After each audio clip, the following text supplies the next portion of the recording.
So I was strolling around Walmart and I happened to see this knife and I had to have it. It's a buck 110, USA made. You look at that, it has after the 110 kind of like a dot and a backward C. I don't know what that means. Anyhow, it's a classic knife and I've wanted one of these since I was a kid, and I'd never had one. I had had various buck knockoffs where the blade was the handle was much thinner, not as good of wood, not this polished wood, and the bolsters, the brass didn't go all the way through the lock. I think everybody's probably had knockoff buck knives, and I said, hey, you know what? I'm going to pick this up. It wasn't expensive. It was around $35.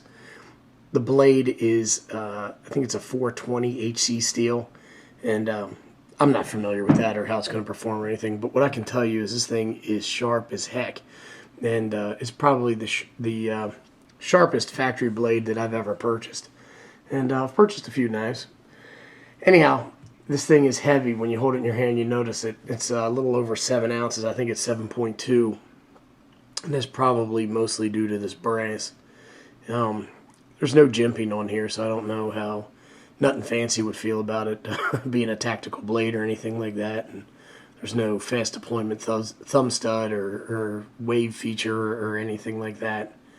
But I like it, and it feels great in my hand. And I wish I had gotten one of these years ago. It came with let's get it out. It came in this box that's all mashed up. And there's various buck 110s out there that come with different packaging and different sheaths and stuff like that, and different configurations on the blade. This one came with this made in China nylon pouch, which honestly I don't think that I'd probably ever use. Let's see if I can get this open. Not that I hate China or that I hate nylon pouches, but I just don't see myself walking around with this.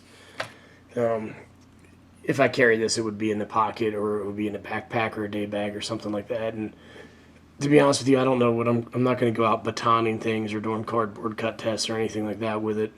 I just picked it up because I thought it was cool and I wanted to have one. And I hear a lot of people talk about buck 110s, and I just kind of feel like this is an American man's knife, and that's why I picked it up.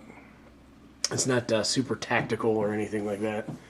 There's no jimping or pocket clips or gut hooks or anything like that. And I don't have a whole lot of these bolster style knives or bolster style knives. I do have this baby, so I guess I could say it's replacing the Raja 1. I'm just kidding.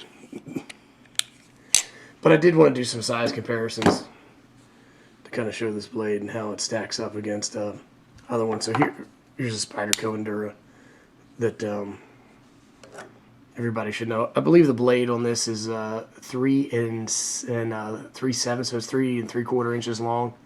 The whole knife together, I think, is just right around 8 inches, maybe just a little bit over. Here it is with the Tenacious. So if you don't have either Tenacious or the Endura, you should go get one, and then you get an idea the size of that knife. Anyhow, that's really it. I bought it. I love it. It's shiny. There's no traction plan on it. It doesn't have a pocket clip. It's heavy, but it's cool.